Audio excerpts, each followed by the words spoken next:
प्यारे बच्चों, आज की वीडियो में मैं वर्ग 8 का विषय सामाजिक विज्ञान से पुस्तक का नाम सामाजिक एवं राजनीतिक व्यवस्था भाग 3, इसका अध्याय 2, अध्याय का नाम है भारतीय संविधान के आधारभूत मूल्य। तो इस वीडियो में हम लोग जानेंगे कि भारतीय संविधान के कौन कौन से आधारभूत मूल्य हैं। बच्चों, आप लोग संविधान का प्रस्तावना को याद कर लिए हैं और विद्यालय में प्रार्थना सभा में पढ़कर सुनाते भी हैं। तो इसी भारतीय संविधान के प्रस्तावना को पहले हम लोग समझेंगे। भारत के संविधान का प्रस्तावना का शुरुआत होता है हम भारत के लोग से। तो समझिए कि इस संविधान का और इस लोकतांत्रिक देश का ताकत कौन है? हम भारत के लोग हैं। अब आगे, भारत को एक संपूर्ण प्रभुत्व संपन्न, समाजवादी, पंथ निरपेक्ष, लोकतंत्रात्मक गणराज्य बनाने के लिए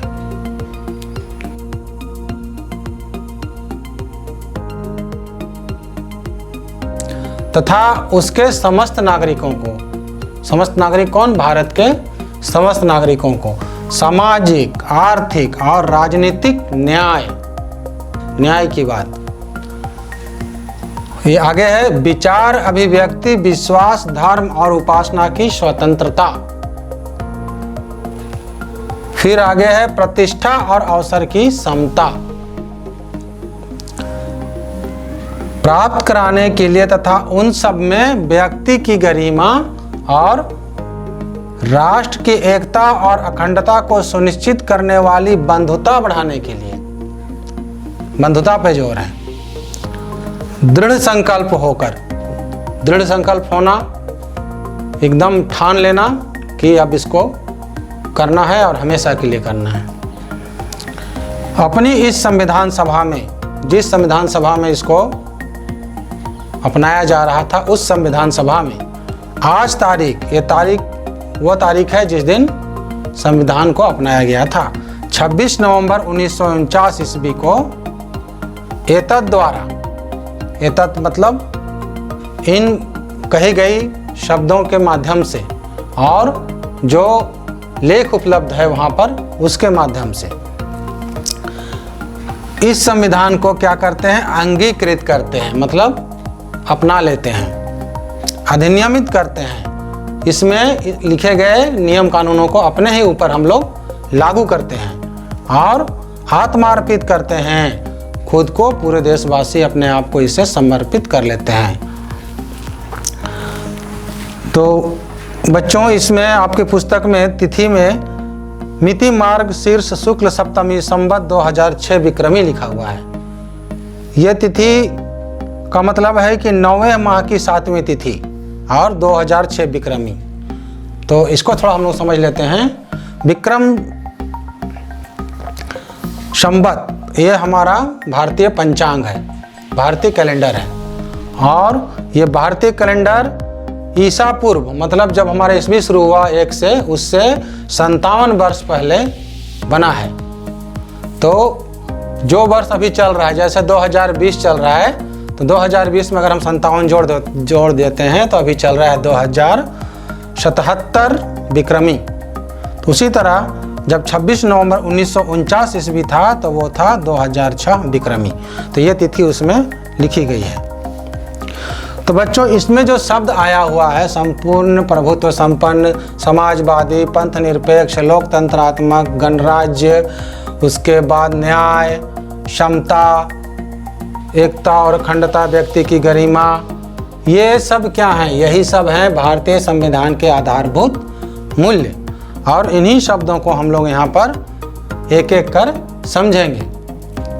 तो संपूर्ण प्रभुत्व संपन्न को यहाँ लिखा गया है संप्रभुता। तो संप्रभुता से हम लोग समझना शुरू करेंगे। इससे पहले हम लोग जान ले बच्चों कि ये भारतीय संविधान भारत के सभी नागरिकों के कल्याण का सतत विकास का आश्वासन देता है। ये संविधान कहता है कि यहाँ के नागरिकों का सतत विकास हो और कल्याण हो। संविधान सभा द्वारा कई आधारभूत मूल्य निर्धारित किए गए हैं। यहाँ जितने भी आप प्रस्तावना में आधारभूत मूल्य पढ़े, 11 आधारभूत मूल्य है, ये संविधान सभा द्वारा निर्धारित किया गया है। और इसकी लक्ष्य और झलक हमने कहाँ देखा? प्रस्तावना में देखा है। प्रस्तावना को संविधान का सार माना जाता है। ये संक्षेप है। संविधान बहुत बड़ी है और उसको पूरे संविधान में मूल बातों को ये प्रस्तावना में लिखा गया है। यह अत्यंत संक्षेप में लिखा गया है, आकर्षक है बच्चों। हम लोग जब इसको ढंग से प्रार्थना सभा में पढ़ते हैं तो ये बहुत आकर्षित लगता है। शब्द चयन जो इसमें हुए हैं, शब्दों का चयन, शब्द जो इसमें डाले गए हैं, शब्द जो चुना गया है वो सार गर्भित है। एक एक शब्द का अर्थ है बच्चों। इसको आगे हम लोग पढ़ेंगे तो समझेंगे। तो चलिए शुरू करते हैं हम लोग। सबसे पहला, भारतीय संविधान के आधारभूत मूल्य का संप्रभुता। पिछली पाठ संविधान में भी हमने संप्रभुता को समझा है।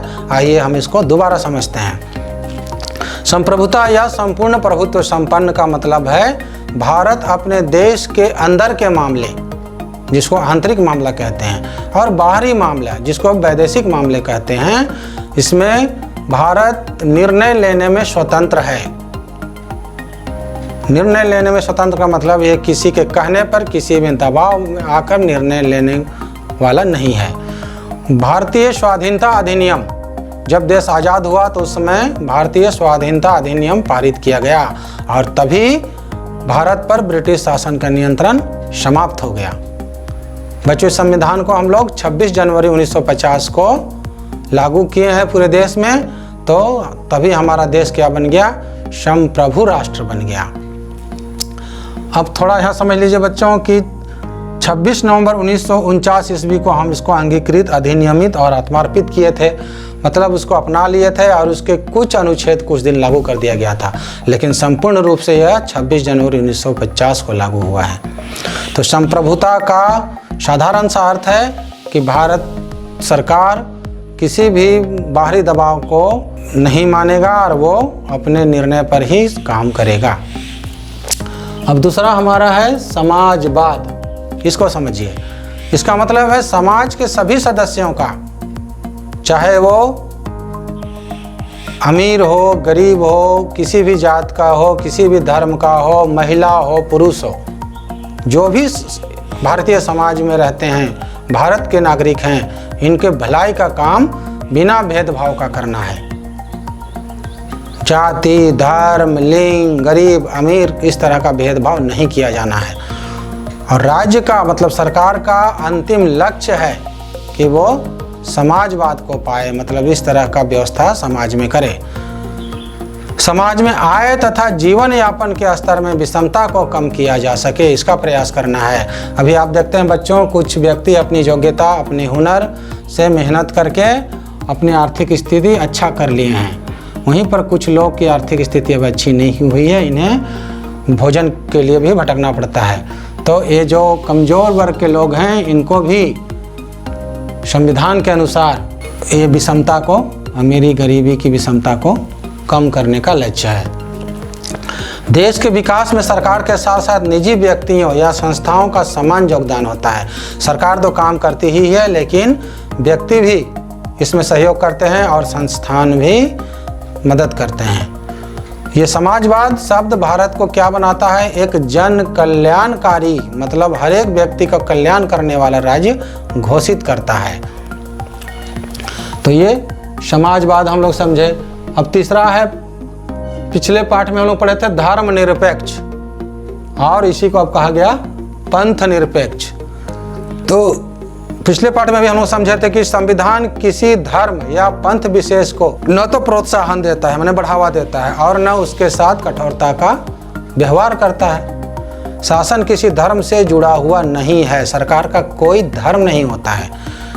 धर्म किसका होता है? जनता का व्यक्तिगत धर्म होता है। और धर्म या पंथ को लेकर भेदभाव किए बिना समान रूप से सभी नागरिकों का कल्याण सुनिश्चित करने का प्रयास करता है।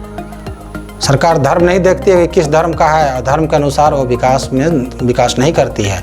हमारे देश में धर्म एक व्यक्तिगत मामला है हर एक व्यक्ति का अलग अलग धर्म हो सकता है, लेकिन सरकार का धर्म नहीं है। सबको धर्म और उपासना को पूर्ण स्वतंत्रता दी गई है। पिछले पाठ में मैंने कहा था बच्चों कि आप चाहें जिस किसी को धर्म को मान सकते हैं। आप मंदिर जा सकते हैं, आप चाहें तो मस्जिद जा सकते हैं, आप चाहे तो गिरजा जा सकते हैं, आप चाहे तो गुरुद्वारा जा सकते हैं।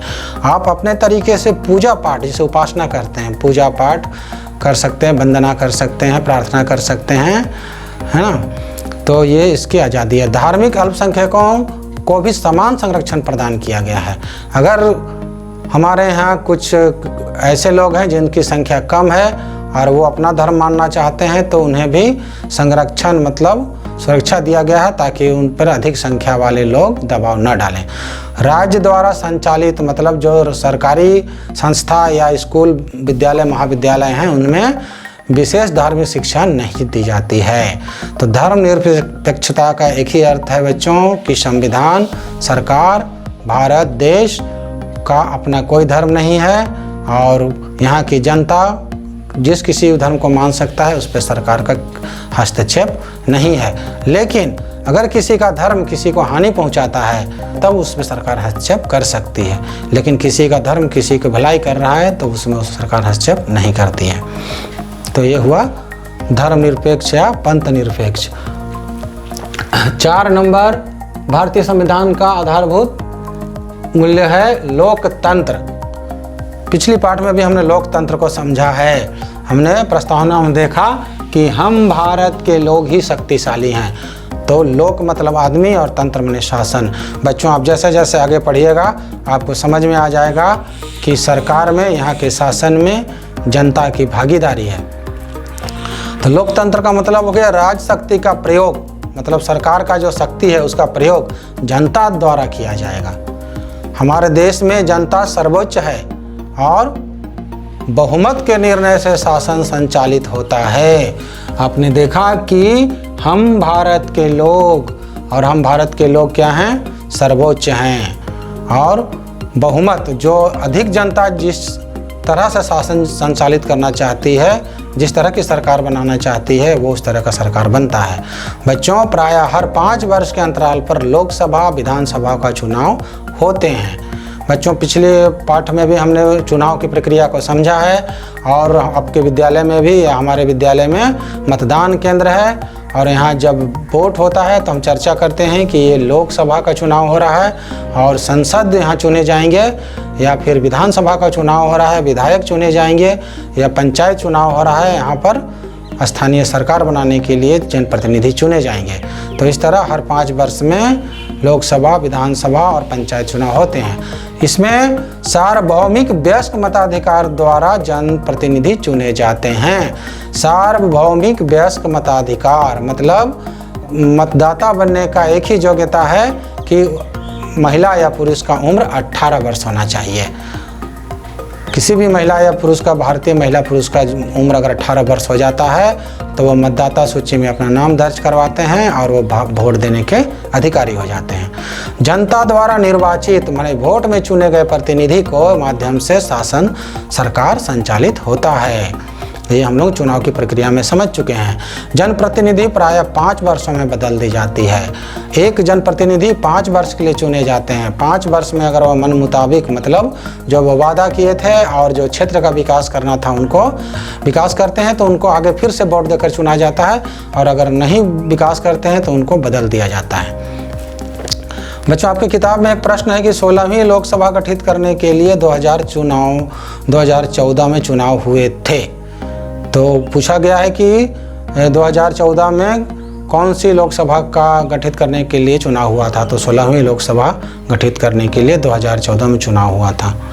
एक बात और बच्चों कि प्रस्तावना में पंथ निरपेक्ष, समाजवादी और अखंडता ये 3 शब्द 1976 में 42वें संविधान संशोधन में जोड़ा गया। ये पहले शब्द नहीं था। तो ये लोकतंत्र हो गया। अब हम लोग समझेंगे गणराज्य के बारे में। गणराज्य, गण का मतलब वही फिर जनता, पब्लिक, नागरिक। राज्य का मतलब देश। तो ये जनता का देश है, यहाँ जनता का शासन चलता है। एक ऐसा राज्य या देश जिसमें राज्य के अध्यक्ष का पद, जो सर्वोच्च पद है यहाँ का, जैसे संवैधानिक अध्यक्ष हमारे राष्ट्रपति हैं। और फिर उसके बाद प्रधानमंत्री, तो ये पद वंशानुगत ना होकर निर्वाचित होता है। बच्चों आप लोग इतिहास में पढ़े हैं कि जब राजा हुआ करते थे तो राजा का बेटा राजा बनता था, फिर उसका बेटा ही राजा बनता था, फिर उसका बेटा राजा बनता था, किसी और को राजा बनने का अधिकार नहीं था। तो उस परंपरा को यहाँ हटा दिया गया है और यहाँ जनता जिसे चुनेगी वही यहाँ का संवैधानिक अध्यक्ष बनेंगे।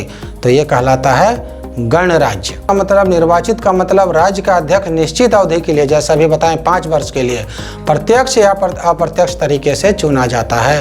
प्रत्यक्ष से अध्यक्ष को जनता चुनती है, जो अभी हम बोले विद्यालय में वोट होता है, वोट देकर हम लोग जैसे विधायक और सांसदों को चुनते हैं, तो ये प्रत्यक्ष चुनाव हुआ। और जिन प्रतिनिधियों को हम विधायक और सांसदों को चुनते हैं वे अगर जैसे राष्ट्रपति को चुनते हैं तो ये अप्रत्यक्ष तरीके से अध्यक्ष को जनता के चुने गए प्रतिनिधि चुनते हैं। भारत में राष्ट्रपति का पद सर्वोच्च पद होता है और ये 5 वर्षों के लिए अप्रत्यक्ष तरीके से निर्वाचित होते हैं। राष्ट्रपति को हम लोग जनता सीधे नहीं चुनते हैं, हमारे ही प्रतिनिधि उनको चुनते हैं। तो एक तरह से सोचिए तो वहाँ भी जनता का ही नियंत्रण है। 26 जनवरी 1950 को भारत गणतंत्र घोषित हुआ। इससे पहले हम पढ़े थे 26 जनवरी 1950 को भारत संप्रभु देश बना। अब संप्रभु बना और फिर वो गणतंत्र भी उसी दिन घोषित हुआ। इसलिए हर वर्ष 26 जनवरी को हम लोग तिरंगा फहराते हैं और गणतंत्र दिवस मनाते हैं। बच्चों देश जब हमारा आज़ाद हुआ तो सबसे प्रथम राष्ट्रपति जो बने वो थे डॉक्टर राजेंद्र प्रसाद। तो बच्चों ये 5 बिंदु संप्रभुता, समाजवाद, धर्म निरपेक्षता या पंथ निरपेक्षता, लोकतंत्र, गणराज्य, ये हमारे संविधान का और देश का स्वरूप है। तो ये 5 को याद रखना आसान है, इसको याद कीजिएगा। और ये हमारे क्या है, संविधान के आधारभूत मूल्य हैं। आने वाले वीडियो में हम न्याय, स्वतंत्रता, समानता, व्यक्ति की गरिमा, राष्ट्र की एकता और अखंडता और बंधुता के बारे में समझेंगे। बच्चों आप किताब को बार बार पढ़िएगा तभी ये विषय आपको समझ में आएगा। तो किताब पढ़ते रहिए बच्चों और जीवन में आगे बढ़ते रहिए।